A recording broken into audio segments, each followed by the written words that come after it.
Good day everyone. Welcome to lecture number 13 of Microprocessor 8085. In lecture 12 we discussed about the peripheral mapped input output devices, and in lecture 13 we will be discussing memory mapped input output devices. So let me recap about the peripheral mapped input output devices. In peripheral mapped, we are saying that input output devices are addressed using 8 bits, and input output devices are selected based on IO read and IO write signals. In memory mapped, we are saying that input output devices are accessed similar to our memory. So we know our memory is accessed using 16-bit addresses and using following two signals: memory read and memory write. And these memory read, memory write signals are generated using read, write, and input output memory. These three signals. So when this signal is 0 and this signal is 0, then this signal will be 0. 0 means this will be active. So when this signal is 0 and this signal is 0, then this particular signal will be 0. That means this signal is activated. Okay, so we are saying that memory mapped input output means input output devices will be addressed similar to our memory locations. So that means every input output device will have how many bit size address? 16 bits. And it will be selected using memory read and memory write signals. So it will be like we are accessing the memory. Or we can say in simpler terms what we are saying. For example, this is our memory. These are its locations. Okay. So in the memory we have some locations. So instead of having a register here, we are connecting an input output device here. For example, some memory locations are reserved for input output devices. Okay, now let's say I am writing some data on this location. So if I am writing some data on this location, but we know that we have which device connected to this location? Input output device. So we are basically writing data to an input output device. Microprocessor will assume that I am writing to the memory. However, actually we are writing to the input output device. So we can say whatever the memory space is. Okay, what was our memory space? Memory space means total memory which can be addressed. So total memory which can be addressed is how many locations? 2 raised power 16 locations. So out of these 2 raised power 16 locations, at some locations we have input output devices. So we can say this memory space is shared between a memory and input output devices.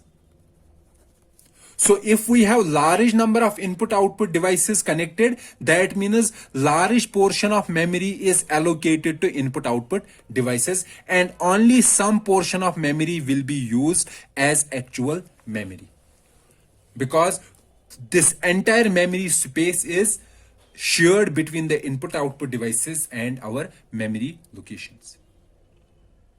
Okay, and we know that for accessing any memory location or for reading or writing data into the memory, we are using following instructions: load A and store A.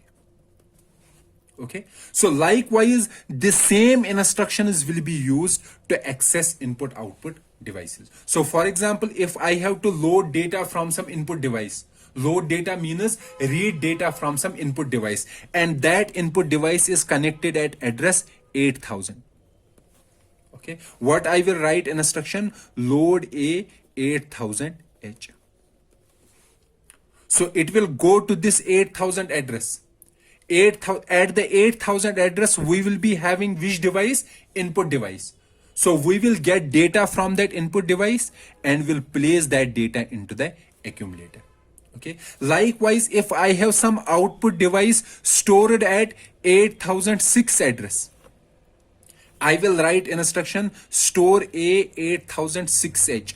That means it will take data stored in accumulator and will give data to this location. But at this location, what will be connected? We will have a output device connected. So this data will be sent to that output device.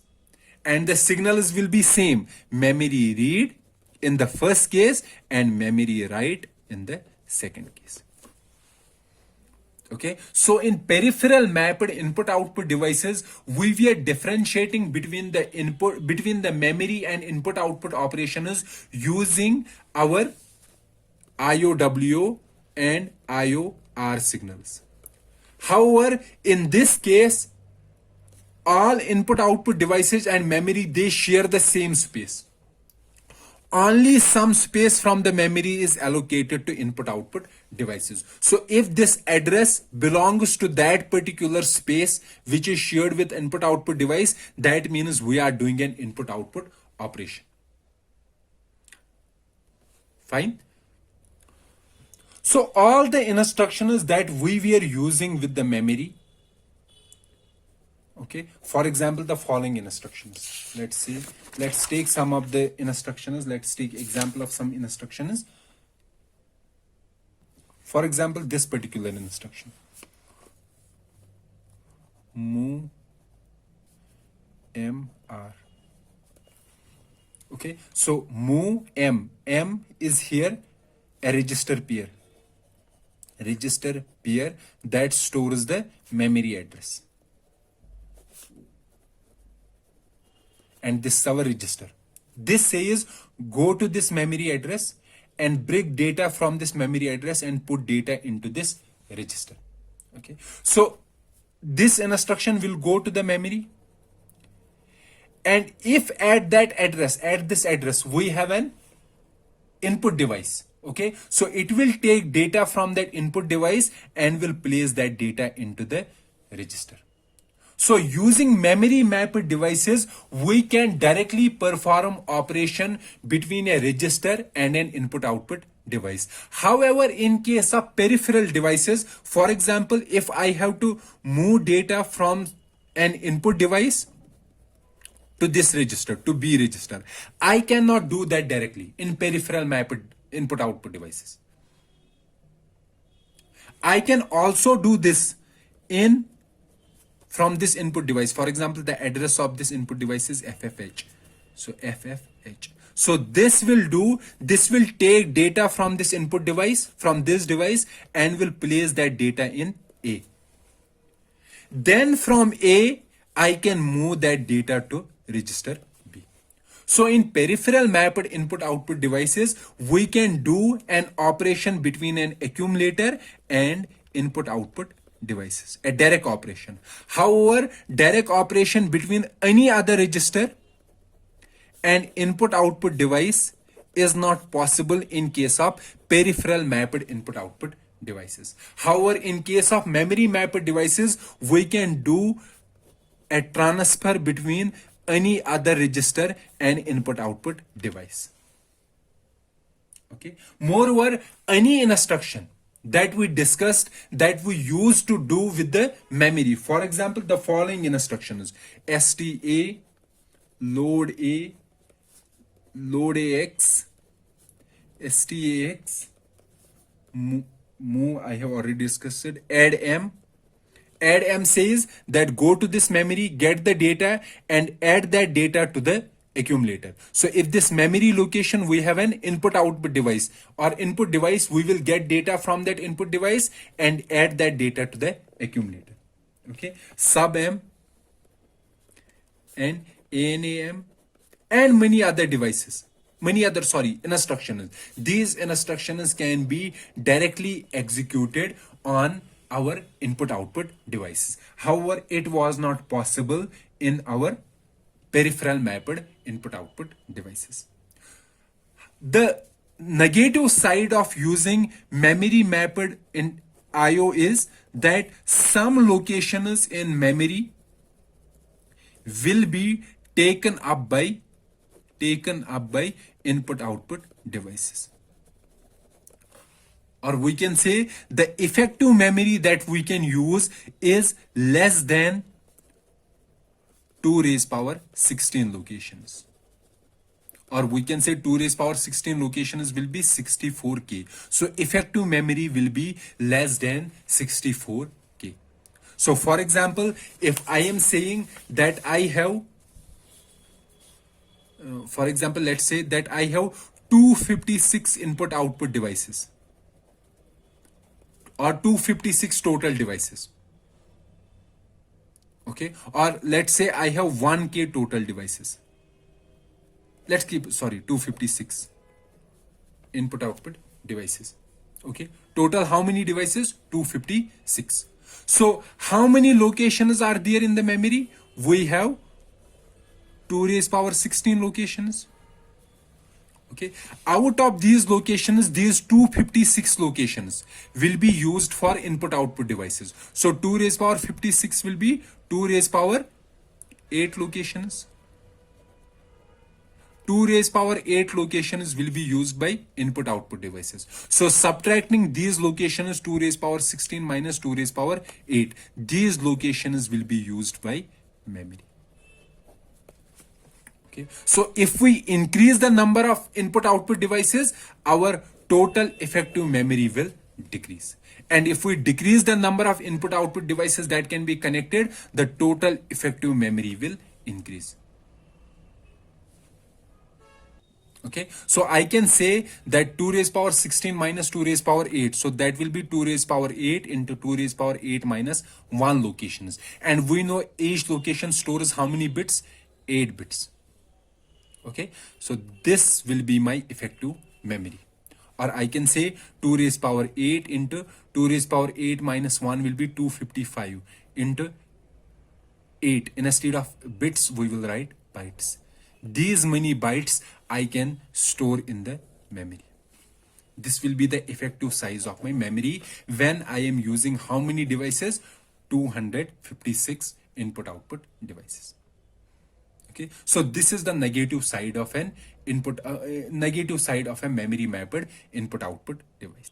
Moreover, another negative side of memory mapped devices is that in case of, for example, peripheral using in or out instruction, the total number of cycles required were 10 cycles. Okay, so we can send data to an output device or receive data from the output device in how many cycles?